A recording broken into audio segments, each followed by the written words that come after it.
I am so excited to announce that we are doing our first Train the Trainer live in person since lockdown, and it is an absolute joy to be in Cape Town, South Africa, to deliver this wonderful Train the Trainer program to 6 incredible students. The room is now set up, ready to rock and roll, and we are going to be delivering our first day here at an amazing venue that my brother Rupert very kindly helped me organize.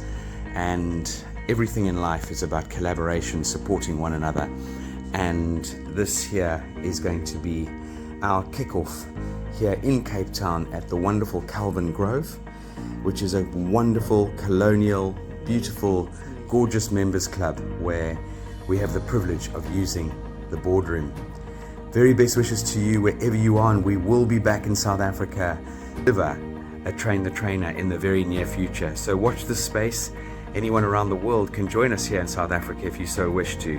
And wherever you are in the world, I wish you a good day and a very, very good week.